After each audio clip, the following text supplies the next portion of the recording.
Okay, സീരിയലിലേക്ക് സ്വാഗതം. ഇന്ന് നമ്മള് പാർട്ട് 2 ഫസ്റ്റ് ചാപ്റ്ററിലെ പാർട്ട് 2 വീഡിയോ ആണ്.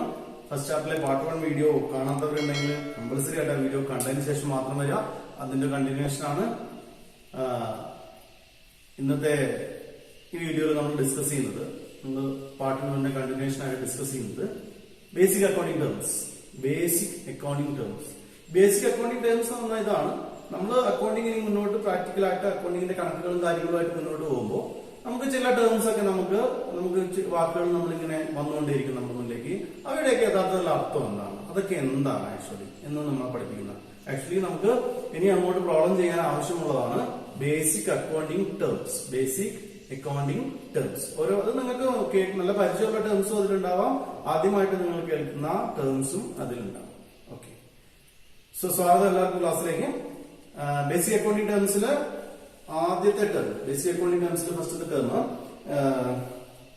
എന്റിറ്റി എന്നതാണ്. Business entity. എക്സ്പ്ലനേഷൻ ആവശ്യമില്ല എന്ന് തോന്നുന്നു. ബിസിനസ് ആണ് ബിസിനസ് എന്റിറ്റി. ഓക്കെ, ആർക്ക് വേണ്ടി നമ്മൾ അക്കൗണ്ടിങ് ചെയ്യുന്നു അയാളാണ് ബിസിനസ് എന്റിറ്റി. ഏത് സ്ഥാപനത്തിന്റെ ട്രാൻസാക്ഷൻസ് ആണ് നമ്മൾ അക്കൗണ്ടിങ്ങിലേക്ക് യൂസ് ചെയ്യുന്നത്, അതാണ് ബിസിനസ് എന്റിറ്റി. ബിസിനസ് സ്ഥാപനം വ്യക്തിയാവാം, വലിയ സ്ഥാപനമാണെന്നില്ല. ഒരു ഡോക്ടറുടെ കണക്കുകൾ നമുക്ക് മെയിൻറ്റെയിൻ ചെയ്യാം. ഒരു നല്ല ആക്ടറുടെ വളരെ ബിസി ആയിട്ടുള്ള ഒരു ആക്ടർക്ക് അക്കൗണ്ടന്റ്, മാനേജർ ഒക്കെ ഉണ്ട്. ഓക്കെ, അപ്പോൾ അത് ഒരാളാവാം, സിംഗിൾ പേഴ്സൺ ആവാം, ഒരു ഇൻഡിവിജ്വൽ ആവാം, ബിസിനസ് ഫേം ആവാം, എന്നും ആവാം. ഓക്കെ, അതിനെയാണ് നമ്മൾ ആരുടെ കണക്കുകളാണോ നമ്മളിവിടെ യൂസ് ചെയ്യുന്നത്, ഡാറ്റാസ് ആണ് നമ്മൾ യൂസ് ചെയ്യുന്നത്, അയാളെയാണ് അല്ലെങ്കിൽ ആ സ്ഥാപനത്തെയാണ്, അതിനെയാണ് നമ്മൾ ബിസിനസ് എന്റിറ്റി എന്ന് പറയുന്നത്. ഫിനാൻഷ്യൽ ട്രാൻസാക്ഷൻസ് നിങ്ങൾക്കറിയാവുന്ന സ്ഥിരമായിട്ട് യൂസ് ചെയ്യുന്ന വാക്കാണ് ഫിനാൻഷ്യൽ ട്രാൻസാക്ഷൻ. സാമ്പത്തിക ഇടപാടുകളാണ്. സാമ്പത്തിക പണം മീഡിയമായി നിന്നുകൊണ്ട് ആ സ്ഥാപനത്തിനുള്ളിൽ നടക്കുന്ന ഇടപാടുകളാണ്. ഈ ബിസിനസ് എന്റിറ്റിയുടെ ഉള്ളിൽ നമ്മളുടെ അക്കൗണ്ടിങ് പ്രൊസീജിയറിന്റെ ഇൻപുട്ടായിട്ട് വരുന്ന ഇടപാടുകളാണ് ഫിനാൻഷ്യൽ ട്രാൻസാക്ഷൻസ്. ഇപ്പൊ രണ്ടെണ്ണം ഉണ്ട്, entity and financial transaction. Business entity, business entity and financial transaction. ഞാനിത് എഴുതാൻ സമയം തരുന്നത്, ഞാനിത് എഴുതുന്നത് നിങ്ങൾ കറസ്പോണ്ടിങ് സമയത്ത് നിങ്ങളുടെ ഷോർട്ട് നോട്ടുകൾ തയ്യാറാക്കുന്ന വിശ്വാസത്തിലാണ്. Business entity and financial transactions. Okay, ഇനി അക്കൗണ്ടിങ് പഠിച്ചു പോകുമ്പോൾ നിങ്ങൾ കേൾക്കാൻ പോകുന്ന വളരെ പ്രധാനപ്പെട്ട ഒരു വാക്കാണ് അസറ്റ്സ്. നമ്മൾ കേട്ടിട്ടുണ്ടാവും ഓൾറെഡി, കോമൺ ലൈഫിൽ യൂസ് ചെയ്യുന്ന വാക്കാണ് അസറ്റ്സ്. അക്കൗണ്ടിങ്ങിൽ അസറ്റ്സ് എന്ന് പറഞ്ഞാൽ അതിന്റെ അർത്ഥം ഞാൻ വളരെ സിമ്പിൾ ആയിട്ട് പറഞ്ഞു പോവാണ്. അസറ്റ്സ് എന്ന് പറഞ്ഞാൽ അർത്ഥം ഇതാണ്: നമ്മുടെ കയ്യിൽ വിറ്റാൽ പൈസ കിട്ടുന്ന എന്തെല്ലാം ഉണ്ട്, മോണിറ്ററി വാല്യൂ ഉള്ള, റീസെയിൽ വാല്യൂ ഉള്ള എന്തൊക്കെ നമ്മുടെ ഉടമസ്ഥതയിലുണ്ടോ അതെല്ലാം അസറ്റ്. നമ്മുടെ സമ്പത്താണ്, ലാൻഡാണ്, ഓക്കെ, ബിൽഡിംഗ് ആണ്, കാറാണ്, ബൈക്കാണ്, ഗോൾഡാണ്, ക്യാഷാണ്, ഓക്കെ, എല്ലാം അസറ്റ്. സോ നമ്മുടെ കൈവശമുള്ള, നമ്മുടെ അധികാര പരിധിക്കുള്ളിൽ, നമ്മുടെ ഉടമസ്ഥാവകാശത്തിനുള്ളിൽ നാളെ ഭാവിയിൽ ക്യാഷിലേക്ക് ട്രാൻസ്ഫർ ചെയ്യാൻ പറ്റുന്ന മോണിറ്ററി വാല്യൂ ഉള്ള എല്ലാ വസ്തുക്കളെയും നമ്മൾ അസറ്റുകൾ എന്നാണ് പറയുന്നത്. Okay, അതെല്ലാമാണ് assets. ഓക്കെ, ഇതിന്റെ നേരെ ഓപ്പോസിറ്റ് ആയിട്ടുള്ള ഒരു സാധനമാണ് ലയബിലിറ്റി. അതിനു മുന്നേ ഞാൻ അസറ്റ്സിന്റെ ക്ലാസിഫിക്കേഷൻ ഉണ്ട്. Assets R divided into fixed assets and current assets. Fixed asset and current assets. ഞാൻ എഴുതുന്നത് എന്ന് പറഞ്ഞത് fixed assets and current assets. ചില അസറ്റുകൾ ഇന്ന് നമ്മുടെ കയ്യിലുള്ള അതേ വാല്യൂ തന്നെയായിരിക്കും നാളെയും മറ്റന്നാളും. കുറെ കാലങ്ങളിൽ ഒരേ വാല്യൂവിൽ തന്നെ അത് റിട്ടേൺ ചെയ്യും. ചില അസറ്റുകൾ ഇന്നും നാളെയും മറ്റന്നാളും ഒക്കെ വോളറ്റൈലായിട്ട് ചേഞ്ച് ചെയ്തുകൊണ്ടേയിരിക്കും, മാറിക്കൊണ്ടേയിരിക്കും. ഉദാഹരണത്തിന് നമ്മുടെ കയ്യിലെ പൈസ കറണ്ട് അസറ്റിന്റെ ഉദാഹരണമാണ്. ഇന്ന് 100 രൂപ, നാളെ നമ്മളെ 50 രൂപ, മറ്റന്നാൾ 2000 ഉണ്ടാവും. അതങ്ങനെ ഓരോ ദിവസവും ചേഞ്ച് ചെയ്തുകൊണ്ടേയിരിക്കും. ആ സമയം നമുക്ക് 10 ലക്ഷം രൂപയുടെ ഒരു വീടുണ്ടെന്ന് വിചാരിക്കാം. ഈ 10 ലക്ഷം രൂപയുടെ നാളെയും 10 ലക്ഷം രൂപയുടെ വീട് തന്നെയാണ്. അതിനെ ഒന്ന് വിൽക്കുമ്പോൾ ചിലപ്പോൾ കൂട്ടിയൊക്കെ പറഞ്ഞേക്കാം. ആ കുറെ കാലമായിട്ട് അത് നമ്മുടെ കയ്യിൽ 10 ലക്ഷം, നാളെ ഒരു വീട് വാങ്ങി, മറ്റന്നാൾ വേറൊരു വീട് വിറ്റു. അങ്ങനെയല്ലല്ലോ നമ്മുടെ പ്രോസസ്. അപ്പോ ഫിക്സഡ് വാല്യൂ ക്യാരി ചെയ്ത് കുറെ കാലം നമ്മുടെ കൂടെ ഒരേ ഫിക്സഡ് വാല്യൂ നിൽക്കുന്നതിനാണ് ഫിക്സഡ് അസറ്റ് എന്ന് പറയുന്നത്. Day by day current change ചെയ്തുകൊണ്ടിരിക്കുന്നത്. ഷോപ്പിലെ സാധനങ്ങൾ അസറ്റാണ്, സ്റ്റോക്ക് അസറ്റാണ്. ഇന്നുള്ള സ്റ്റോക്ക് ആയിരിക്കില്ല നാളെ ഉണ്ടാവും. ഷോപ്പില് കയ്യിലുള്ള പൈസ ബിസിനസ് ഫേമുമായിട്ട് നിങ്ങൾ കമ്പയർ ചെയ്യണം. കയ്യിലുള്ള പൈസ അസറ്റ്സ് ആണ്, എന്നുള്ള പൈസയല്ല നാളെ ഉണ്ടാവും. സോ ബാങ്കിലെ പൈസ നിങ്ങൾ എടുക്കുന്നു, കുറെ ഇടുന്നു, അങ്ങോട്ട് അയക്കുന്നു, ഇങ്ങോട്ട് അയക്കുന്നു, ഗൂഗിൾ പേ വരുന്നു, ഗൂഗിൾ പേ പോകുന്നു, ചേഞ്ച് ചെയ്തോണ്ടിരിക്കും. That is current assets, fixed assets and current asset. ലാൻഡും ബിൽഡിങ്ങും മെഷീനറിയും കാറും ഒക്കെ ഫിക്സഡ് അസറ്റിനും, കയ്യിലുള്ള പൈസയും സ്റ്റോക്കും ക്യാഷും സ്റ്റോക്കും ബാങ്ക് ബാലൻസും ഒക്കെ കറന്റ് അസറ്റിനും ഉദാഹരണങ്ങളാണ്. സോ ലയബിലിറ്റി ഇത് നമ്മുടെ ഓൺസ് ആണെങ്കിൽ, നമുക്ക് അവകാശപ്പെട്ടതാണെങ്കിൽ ഇത് നമ്മുടെ ഓൺസ് ആണ്. എന്ന് പറഞ്ഞാൽ നമ്മുടെ ബാധ്യതയാണ്. നമ്മൾ കൊടുത്തു തീർക്കാനുള്ള എല്ലാത്തിനെയും ലയബിലിറ്റി എന്ന് പറയും. നമ്മൾ കൊടുത്തു തീർക്കാനുള്ള എല്ലാത്തിനെയുമാണ് നമ്മൾ ലയബിലിറ്റി എന്ന് പറയുന്നത്. ഓക്കെ, ലോണ്, ആളുകളിൽ നിന്ന് പൈസ കടമായിട്ടുണ്ടാവും, ആളുകളിൽ നിന്ന് സാധനങ്ങൾ കടമായിട്ടുണ്ടാവും. ഓക്കെ, ലയബിലിറ്റിയും രണ്ട് തരത്തിലുണ്ട്. കൊടുത്തു തീർക്കാനുള്ള പണവും രണ്ട് തരത്തിലുണ്ട്. അത് long term liability and short term liability. Long term liabilities and short term liability. Long term liabilities and short term liability. അറിയാലോ, ഒരുപാട് സമയം എടുക്കും. അല്ല, വീടിനൊക്കെ ലോൺ എടുത്താൽ നിങ്ങൾ 30 വർഷം 20 വർഷം കൊണ്ട് അടച്ചാൽ മതി. That is long term liability. ഒരാളോട് നാളെ തരാൻ നമ്മൾ പൈസ വാങ്ങിയാൽ വീടിന്റെ ലോൺ അടയ്ക്കുന്ന പോലെ 30 കൊല്ലം കൊണ്ട് 1000 രൂപ വെച്ച് അടച്ചു പോരാ. Short term liability. ഓക്കെ, അപ്പൊ long term liabilities and short term. വളരെ ഷോർട്ട് ടൈമിൽ റീപേ ചെയ്യേണ്ട, പേ ചെയ്ത് സെറ്റിൽ ചെയ്യേണ്ട ലയബിലിറ്റീസിനെ ഷോർട്ട് ടേം ഒന്നും, it will takes a long time to settle that liability is called long term liability. Okay, so long term liability, short term liability, capital. വളരെ പ്രധാനപ്പെട്ടതാണ് capital. Okay, capital is the total of amount in cash or in kind invested by its owner to the business. The amount invested by the owner to his business is called the capital. ഒരു owner അയാളുടെ ബിസിനസ്സിലേക്ക് invest ചെയ്ത തുകയാണ് capital എന്ന് പറയുന്നത്. In cash ആവാം, in kind ആവാം. എന്ന് പറഞ്ഞാൽ പൈസ ആയിട്ടാവാം, മറ്റെന്തെങ്കിലും ആയിട്ടാവാം. എന്തായാലും ഒരു ബിസിനസ്സിലേക്ക് ഓണർ കോൺട്രിബ്യൂട്ട് ചെയ്ത, ഇൻവെസ്റ്റ് ചെയ്ത, കോൺട്രിബ്യൂട്ട് ചെയ്ത ടോട്ടൽ എമൗണ്ടിനെയാണ് നമ്മൾ ക്യാപിറ്റൽ എന്ന് പറയുന്നത്. ഓക്കെ, ചിലപ്പോൾ ക്യാഷിനാവാം, കൈൻഡ് ആവാം എന്ന് ഞാൻ പറയാൻ കാരണം ചിലപ്പോൾ പൈസ ആയിട്ടാവാം, ചിലപ്പോൾ മറ്റെന്തെങ്കിലും ആയിട്ടാവും. രണ്ടുപേരും തമ്മിൽ ബിസിനസ് നടത്തുന്നു. ഓക്കെ, ഒരാള് ക്യാഷ് കൊണ്ടിരുന്നു, മറ്റേ അയാളുടെ ബിൽഡിംഗും കൊടുക്കുന്നു. രണ്ടുപേർക്കും ഒരു ബിസിനസ് നോക്കണം. അപ്പൊ ഒരാൾ കോൺട്രിബ്യൂട്ട് ചെയ്തത് ക്യാഷും മറ്റേ ആൾ കോൺട്രിബ്യൂട്ട് ചെയ്തത് ബിൽഡിംഗുമാണ്. ബിൽഡിങ്ങിനെയും ക്യാപിറ്റൽ എന്ന് നമ്മൾ പറയുന്നത്. ഓക്കെ, ഞാനിപ്പോ ഒരു ഷോപ്പ് തുടങ്ങുന്നു. എന്റെ സ്വന്തം ലാൻഡിലാണ് നമ്മൾ ഷോപ്പ് തുടങ്ങുന്നതെങ്കിൽ ആ ലാൻഡിന്റെ തുക കൂടി ക്യാപിറ്റലാണ്. എന്റെ ലാൻഡും ഞാൻ ഇൻവെസ്റ്റ് ചെയ്ത പൈസ രണ്ടും എന്താണ്? Capital. So capital is the amount invested by the owner to the business. Capital is the amount invested by the owner to the business. Okay, so ഇതിന്റെ ഒരു ഓപ്പോസിറ്റ് ഉണ്ട്. അത് ഇപ്പോഴേ ഞാൻ പറഞ്ഞുതരാം. ഡ്രോയിങ്സ് ഇത് ക്യാപിറ്റൽ ഓണർ ഇൻവെസ്റ്റ് ചെയ്തതാണെങ്കിൽ ഇത് owner ബിസിനസ്സിൽ നിന്ന് കൊണ്ടുപോയതാണ്.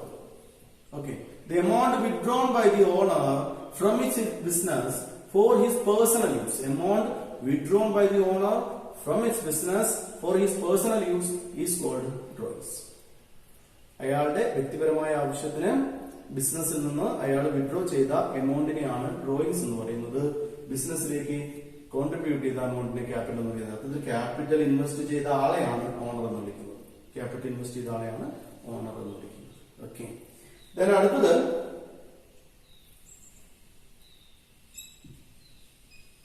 സെയിൽസ്. സെയിൽസ് ആണ്. സെയിൽസ് ശ്രദ്ധിക്കുക. സെയിൽസ് എന്ന വാക്ക് കോമൺലി ഉപയോഗിക്കുന്നതിൽ നിന്ന് ചെറിയ ഡിഫറൻസോട് കൂടിയാണ് അക്കൗണ്ടിങ്ങിൽ ഉപയോഗിക്കുന്നത്. ഉദാഹരണത്തിന് ഈ അക്കൗണ്ടിങ്ങിൽ സെയിൽസ് എന്ന് പറഞ്ഞാൽ നമ്മുടെ ബിസിനസ് എന്താണോ, അതിലൂടെ നമ്മൾ ഉണ്ടാക്കുന്ന പ്രൊഡക്റ്റ് എന്താണോ, അത് വിറ്റിട്ട് കിട്ടുന്ന എമൗണ്ടിനെയാണ് സെയിൽസ് എന്ന് പറയുന്നത്. മറ്റൊരു വിൽപ്പനയും അക്കൗണ്ടിങ്ങിൽ സെയിൽസ് ആണ്. മറ്റൊരു വിൽപ്പനയും അക്കൗണ്ടിങ്ങിലെ സെയിൽസിൽ ഉൾപ്പെടുന്നില്ല.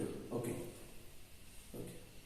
നമ്മുടെ ബിസിനസ് എന്താണോ, ഉദാഹരണത്തിന് ഹോട്ടലാണ് നമ്മുടെ ബിസിനസ് എങ്കിൽ ഹോട്ടലിലൂടെ നമ്മൾ ഉണ്ടാക്കുന്ന പ്രൊഡക്റ്റ് അവിടുത്തെ ഭക്ഷണമാണ്. ഓക്കെ, ബിരിയാണിയാണ്. അത് വിൽക്കുന്നതിൽ നിന്ന് കിട്ടുന്ന തുകയെ മാത്രമേ സെയിൽസ് എന്ന് പറയൂ. അത് വിൽക്കുന്നതിൽ നിന്ന് കിട്ടുന്ന തുകയെ മാത്രമേ നമ്മൾ സെയിൽസ് എന്ന് പറയുള്ളൂ. ബാക്കി ഇപ്പൊ ഹോട്ടൽ തന്നെ വിറ്റേക്കാം, ഹോട്ടലിൽ മിക്സി വിറ്റേക്കാം, ഹോട്ടലിൽ മേശ വിറ്റേക്കാം. ഓക്കെ, അതൊന്നും എന്തല്ല സെയിൽസ് ആണ്. ഒരു ബിസിനസ് എന്താണോ അതിന്റെ നമ്മൾ എന്ത് പ്രൊഡക്റ്റ് ആണ് ഉണ്ടാക്കിയിട്ടുള്ളത് ആ പ്രൊഡക്റ്റിന്റെ വിൽപ്പനയിലൂടെ നമുക്ക് കിട്ടുന്ന തുകയാണ് സെയിൽസ് എന്ന പേരിൽ അറിയപ്പെടുന്നത്. അങ്ങനെ ഉണ്ടാക്കി സെയിൽസിലൂടെ ഉണ്ടാക്കിയെടുക്കുന്ന തുകയാണ് നമ്മൾ റവന്യൂ എന്ന് പറയുന്നത്. ഓക്കെ, വിൽക്കാൻ വെച്ചിരിക്കുന്ന സാധനങ്ങൾ വിറ്റാൽ മാത്രമേ സെയിൽസ് എന്ന് പറയുള്ളൂ. കോമൺ ആയിട്ട് അങ്ങനെ വിചാരിച്ചാൽ വിൽക്കാൻ വെച്ചിരിക്കുന്ന സാധനങ്ങൾ വിറ്റാൽ മാത്രമേ സെയിൽസ് എന്ന് പറയുള്ളൂ. ഓക്കെ, ഏതെടുത്താലും 10 രൂപ കുറെ സാധനങ്ങൾ നിരത്തി വെച്ചിട്ടുണ്ട്. അവിടെ വെളിച്ചം കാണാൻ വേണ്ടിയിട്ട് ഒരു വിളക്ക് വെച്ചിട്ടുണ്ട്. ആ സാധനങ്ങൾ വിറ്റാൽ സെയിലാണ്. ആ വിളക്ക് ഒരാൾ എടുത്തിട്ട് പോയാൽ അത് എന്തല്ല, സെയിലല്ല. കാരണം അത് വെക്കാൻ വെച്ചിട്ടുള്ളത് വിൽക്കാൻ വേണ്ടിയിട്ടല്ല. അങ്ങനെ നമ്മളുടെ പ്രൊഡക്റ്റ് വിറ്റിട്ടുണ്ടാക്കുന്ന പ്രൊഡക്റ്റിന്റെ വിൽപ്പനയാണ് സെയിൽസ് എന്ന് പറയുന്നത്. ആ സെയിൽസിലൂടെ നമുക്ക് ഉണ്ടാക്കുന്ന എമൗണ്ടിനെയാണ് റവന്യൂ എന്ന് പറയുന്നത്. അടുത്ത വാക്ക് നിങ്ങൾ പഠിച്ചു, റവന്യൂ. ഓക്കെ, ഇനി നിങ്ങൾക്ക് പഠിക്കാനുള്ളത് എക്സ്പെൻസ്. എക്സ്പെൻസ്, ഈ പ്രൊഡക്റ്റ് സെയിലിലൂടെ നമ്മൾ വിറ്റു, ആ വിറ്റിയ പൈസയെ നമ്മൾ റവന്യൂ എന്നൊക്കെ പറഞ്ഞു. ഈ പ്രൊഡക്റ്റ് ഉണ്ടാക്കാൻ നമുക്ക് വന്ന ചെലവാണ് എക്സ്പെൻസ്. അത് ഉണ്ടാക്കാൻ നമുക്ക് വന്ന ചെലവാണ് എക്സ്പെൻസ്. ഓക്കെ, നമ്മുടെ ബിസിനസ് എന്താണോ ആ പ്രൊഡക്റ്റ് എന്താണോ ആ പ്രൊഡക്റ്റിന്റെ മാനുഫാക്ചറിങ്ങിന് നമുക്ക് വന്ന ചിലവാണ് എക്സ്പെൻസ്. Okay, expense. ഇനി എക്സ്പെൻസ് പഠിക്കുമ്പോൾ വേഗം പഠിക്കാൻ സുഖമാണ്. ഒരു എക്സ്പെൻഡിച്ചർ എന്ന് പറയുന്ന ഒരു സാധനമുണ്ട്. എക്സ്പെൻഡിച്ചറും എക്സ്പെൻസും കൂടി ഒന്നിച്ച് പഠിക്കാം. ഇത് ഈ പ്രൊഡക്റ്റ് ഉണ്ടാക്കാൻ വന്ന ചെലവല്ല, ഈ പ്രൊഡക്റ്റിനെ സപ്പോർട്ട് ചെയ്യാൻ വന്ന ചെലവാണ്. ഉദാഹരണം പറയുമ്പോൾ സിമ്പിൾ ആയിട്ട് മനസ്സിലാവും. ഒരു ഹോട്ടലാണെങ്കിൽ, ഒരു ഹോട്ടലിൽ ബിരിയാണി വിൽക്കലാണ് നമ്മുടെ ജോലിയെങ്കിൽ, അതാണ് നമ്മുടെ ബിസിനസ് എങ്കിൽ, ആ ബിരിയാണി ഉണ്ടാക്കാൻ വന്ന ചെലവാണ് എക്സ്പെൻസ്. ആ ഹോട്ടൽ ഉണ്ടാക്കാൻ വന്ന ചെലവാണ് എക്സ്പെൻഡിച്ചർ. ഓക്കെ, എക്സ്പെൻസിനെ ബിരിയാണിയിൽ ശ്രദ്ധിച്ചു നോക്കിയാൽ നമുക്ക് മനസ്സിലാവും. പക്ഷെ ബിരിയാണിയിലേക്ക് നോക്കിയാൽ എക്സ്പെൻഡിച്ചറിനെ മനസ്സിലാവില്ല. ഞാൻ പറഞ്ഞത്, ആ ഹോട്ടൽ തുടങ്ങാൻ വന്ന പൈസ, ഹോട്ടലിന്റെ ലാൻഡ് വാങ്ങാൻ വന്ന പൈസ, ബിൽഡിംഗ് ഉണ്ടാക്കാൻ വന്ന പൈസ, ഇരിക്കാനുള്ള ചെയർ വാങ്ങിയ പൈസ, ഫാന് കറക്കിയ പൈസ, അതെല്ലാം എക്സ്പെൻഡിച്ചർ ആണ്. ചുരുക്കി പറഞ്ഞാല് അസറ്റുകൾ വാങ്ങാൻ വന്ന തുകയാണ് എക്സ്പെൻഡിച്ചർ. അസറ്റുകൾ വാങ്ങാൻ വന്ന തുകയാണ് എക്സ്പെൻഡിച്ചർ. ആ ബിസിനസിന്റെ ആക്ടിവിറ്റീസിന് വന്ന ചിലവാണ് എക്സ്പെൻസ്. രണ്ട് ചിലവുകൾ, മലയാളത്തിൽ രണ്ടിനും ചിലവ് തന്നെയാണ് പറയാമെന്നാണ് എനിക്ക് തോന്നുന്നത്. പക്ഷേ അക്കൗണ്ടിങ്ങിലേക്ക് രണ്ട് ചിലവുകളുണ്ട്, എക്സ്പെൻസും എക്സ്പെൻഡിച്ചറും ഉണ്ട്. ഇത് ബസ് വാങ്ങിയ ചെലവാണ്, ഇത് ബസ്സിന്റെ എണ്ണ അടിച്ച ചെലവാണ്, ശമ്പളം കൊടുത്ത ചെലവാണ്, ഇതൊക്കെയാണ്. Okay, so expense and expenditure. Expenditure is amount spent for the acquisition of fixed assets. Amount spent for the acquisition of fixed assets. So expense is the amount spent for the day-to-day affairs of the business, running of the business. Okay, in order to create revenue, in order to create amount spent for to create revenue. Expenses are the amount directly participated in the production process. Directly participated in the production process. Okay, expense, expenditure. Then purchase. You know, purchase. Purchase or expense ആണെന്ന് നമുക്കറിയാം. നമ്മുടെ പ്രധാനപ്പെട്ട expense purchase ആണ്. Purchase ഒരു expense ആണെന്ന് നമുക്കറിയാം. Purchase. Okay, സാധനങ്ങൾ വാങ്ങിയതാണ്. പക്ഷേ അക്കൗണ്ടിങ്ങിൽ പർച്ചേസ് എന്ന് പറഞ്ഞാൽ റീസെയിലിന് വേണ്ടിയിട്ട് വാങ്ങിയ സാധനങ്ങളാണ് പർച്ചേസ് എന്ന് പറയുന്നത്. Okay, purchase something for resale. The amount spend to purchase something for resale. വിൽപ്പനയ്ക്ക് വേണ്ടി വാങ്ങിയാൽ മാത്രമേ പർച്ചേസ് എന്ന് പറയുള്ളൂ. നേരത്തെ പറഞ്ഞ ഹോട്ടലിന് മേശ വാങ്ങിയത് വിൽപ്പനയ്ക്ക് വേണ്ടിയിട്ടല്ല, അത് പർച്ചേസ് ആണ്. പക്ഷെ അരി വാങ്ങിയത് വിൽപ്പനയ്ക്ക് വേണ്ടിയിട്ടാണ്, അരി ബിരിയാണിയാക്കി വിൽക്കാൻ വേണ്ടിയിട്ടാണ്, അതെന്താണ്? പർച്ചേസ് ആണ്. സോ അക്കൗണ്ടിങ്ങില് word purchase means the amount spend for to purchase something for participating in the production process, or in other words to reside. Production പ്രോസസ്സിൽ പാർട്ടിസിപ്പേറ്റ് ചെയ്യാൻ വേണ്ടിയിട്ട് സാധനങ്ങൾ വാങ്ങിയ ചെലവാണ്, റോ മെറ്റീരിയൽസ് വാങ്ങിയ ചെലവാണ് പർച്ചേസ്. ഓക്കെ, പർച്ചേസ് റിട്ടേൺസ് ഉണ്ട്. പർച്ചേസ് റിട്ടേൺ വാങ്ങിയ സാധനങ്ങൾ തിരിച്ചു കൊടുക്കുന്നതാണ് പർച്ചേസ് റിട്ടേൺസ്. വാങ്ങിയ സാധനങ്ങൾ തിരിച്ചു കൊടുക്കുന്നതിനെയാണ് നമ്മൾ പർച്ചേസ് റിട്ടേൺസ് എന്ന് പറയുന്നത്. സെയിൽസ് നമ്മൾ പറഞ്ഞു, നേരത്തെ സെയിൽസ് പറഞ്ഞപ്പോൾ സെയിൽസ് റിട്ടേൺസും ഉണ്ട്. സെയിൽസ് പറഞ്ഞപ്പോ സെയിൽസ് റിട്ടേൺസ് എന്ന വാക്കുണ്ട്. ഓക്കെ, ഇവിടെ നമ്മൾ പഠിക്കേണ്ട രണ്ട് വാക്ക് ഗുഡ്സ്. ഈ വിൽക്കാൻ വേണ്ടി വാങ്ങിയ സാധനങ്ങൾ, വിൽക്കാൻ വേണ്ടി വാങ്ങിയ സാധനങ്ങളെയാണ് ഗുഡ്സ് എന്ന് പറയും. ഇത് വാങ്ങിയപ്പോ പൈസ സ്പെൻഡ് ചെയ്തതിന്, ആ വാങ്ങുന്നതിനെയാണ് നമ്മൾ പർച്ചേസ് എന്ന് പറയാം. സ്പെൻഡ് ചെയ്ത പൈസനെയാണ് നമ്മൾ പർച്ചേസ് എന്ന് പറയാം. ഈ വിൽക്കാൻ വേണ്ടി വാങ്ങിയ സാധനങ്ങളെയാണ് ഗുഡ്സ് എന്ന് പറയുക. ഗുഡ്സ് എന്ന് പറയും. ഓക്കെ, മറ്റേത് അസറ്റ് ആണ്, ഗുഡ്സ് ആണ്. ഒരു ഷോപ്പിൽ വിൽക്കാൻ വേണ്ടി നിരത്തി സാധനങ്ങൾ വാങ്ങുകയാണെങ്കിൽ അതിനെ നമ്മൾ എന്ത് പറയും? ഗുഡ്സ് എന്ന് പറയും. ഓക്കെ, ആ സമയം ഇരിക്കാൻ വേണ്ടിയിട്ട് ആ ഷോപ്പ് നടത്തുന്ന ആൾക്ക് ഇരിക്കാൻ വേണ്ടി ചെയർ വാങ്ങിയാൽ നമ്മൾ ഗുഡ്സ് എന്നല്ല പറയാം, അതൊരു അസറ്റ് ആണ്. സോ ഈ ഗുഡ്സ് വൈകുന്നേരം ബാക്കിയാവും, അതാണ് ക്ലോസ് സ്റ്റോക്ക്. ഓക്കെ, അതാണ് stock. Goods remain unsold in the business. വിൽക്കാതെ സ്ഥാപനത്തിൽ ബാക്കിയാവുന്ന ഗുഡ്സിനെയാണ് സ്റ്റോക്ക് എന്ന് പറയുന്നത്. ഗുഡ്സ് വിൽക്കാതെ സ്ഥാപനത്തിൽ ബാക്കിയാവുന്ന ഗുഡ്സിനെയാണ് stock. Goods remain unsold in the business at end of a period. ഒരു പീരീഡിന്റെ അവസാനത്തിൽ ബിസിനസ്സിൽ വിൽക്കാതെ ബാക്കിയുള്ള ഗുഡ്സിനെയാണ് സ്റ്റോക്ക് എന്ന് പറയാ. അതിന് നമ്മൾ ക്ലോസിംഗ് സ്റ്റോക്ക് എന്ന് പറയും. ഇത് അടുത്ത പീരീഡിൽ ഇത് എന്തായിട്ട് മാറും? ഓപ്പണിംഗ് സ്റ്റോക്ക് ആയിട്ട് മാറും. സോ ക്ലോസിംഗ് സ്റ്റോക്ക് ഒരു പീരീഡിന്റെ ഏറ്റവും അവസാനത്തിൽ വൈകുന്നേരത്ത് എന്ന് വിചാരിക്കും. ദിവസമാണ് നമ്മുടെ പീരീഡ് എങ്കിൽ വൈകുന്നേരം ഷോപ്പിൽ വിൽക്കാൻ ബാക്കിയായ പ്രൊഡക്റ്റ് ആണ് ക്ലോസിംഗ് സ്റ്റോക്ക്. രാവിലെ ഒരു പീരീഡ് തുടങ്ങുമ്പോൾ നമ്മുടെ കടയിൽ ഈ വിൽക്കാൻ വേണ്ടി നിരത്തി വെച്ചിരിക്കുന്ന സാധനങ്ങളാണ് ക്ലോസിംഗ് സ്റ്റോക്ക്. ഇന്നലെ വിൽക്കാൻ ബാക്കിയായ സാധനങ്ങളൊക്കെ ഉണ്ടാവും ക്ലോസിംഗ് സ്റ്റോക്ക്. ഓക്കെ, ഇനി രണ്ട് വാക്കുകളാണ് പ്രധാനപ്പെട്ടത്. Vouchers. Vouchers, the term vouchers. Okay, ഒന്നുമില്ല, ഒരു സ്ഥാപനത്തിൽ നടക്കുന്ന എല്ലാ കാര്യങ്ങൾക്കും അങ്ങനെ ഒരു കാര്യം നടന്നു എന്നതിനെ തെളിയിക്കാൻ വേണ്ടിയിട്ട് നമ്മുടെ കയ്യിൽ ഒരു ഡോക്യുമെന്റ് ഉണ്ടാവും. ആ ഡോക്യുമെന്റിനെയാണ് വൗച്ചർ എന്ന് പറയുന്നത്. It's A material evidence supported to prove each and every transactions happening in an organization. In an organization, ഒരു ട്രാൻസാക്ഷൻ, ഒരു ഇടപാട് നടന്നു എന്ന് തെളിയിക്കുന്ന ഒരു ഡോക്യുമെന്റ് ഉണ്ടാവും. ആ ഡോക്യുമെന്റിനെ കളക്ട് ചെയ്യണം. ഒരു ഡോക്യുമെന്റ് അല്ല, ഓരോ ഇടപാടിനും ഓരോ ഡോക്യുമെന്റ് ആയിരിക്കും. ആ ഡോക്യുമെന്റിനെ മൊത്തത്തിൽ പറയുന്ന പേരാണ് വൗച്ചർ. വൗച്ചർ വെറുതെ അങ്ങ് എഴുതിയ പോലെ സാധനങ്ങൾ വാങ്ങുന്നു. സപ്പോർട്ടിംഗ് ആയിട്ട് നമ്മൾ ഒരു വൗച്ചർ കൂടി വയ്ക്കാം. വൗച്ചർ, അതാണ് വൗച്ചർ. ഓക്കെ, ഇനി രണ്ട് വാക്കുകൾ കൂടി ആയാൽ നമ്മൾ ബേസിക് അക്കൗണ്ടിംഗ് ടേംസ് തീരുവാണ്. That is debtors and creditors. Debtors and creditors.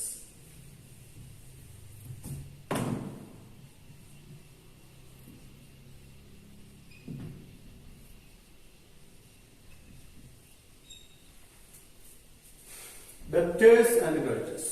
Okay, debtors, ഡെപ്റ്റിന് വേറെ അർത്ഥമുണ്ട്, ഡെബിറ്റിന് വേറെ അർത്ഥമുണ്ട്. ഇതൊരു കോംപ്ലിക്കേഷൻ ഉണ്ട്. ഓക്കെ, ഡെപ്റ്റേഴ്സ് എന്ന വാക്കിന്റെ അർത്ഥം നമ്മുടെ കയ്യിൽ നിന്ന് സാധനങ്ങൾ കടം വാങ്ങിയ, once again repeat, not money, it's goods. നമ്മുടെ കയ്യിൽ നിന്ന് സാധനങ്ങൾ കടം വാങ്ങിയ, സാധനങ്ങൾ വാങ്ങിയവരാണ് ബിസിനസ് ചെയ്ത് നമ്മളുമായിട്ടൊരു ബിസിനസ് ആക്ടിവിറ്റിയിൽ ഏർപ്പെട്ട് നമുക്ക് പണം തരാനുള്ള ആളുകളെയാണ് ഡെപ്റ്റേഴ്സ് എന്ന് പറയുന്നത്. ചുരുക്കി പറഞ്ഞാല് നമ്മളിൽ നിന്ന് ക്രെഡിറ്റ് പർച്ചേസ് നടത്തിയ ആളുകളാണ്.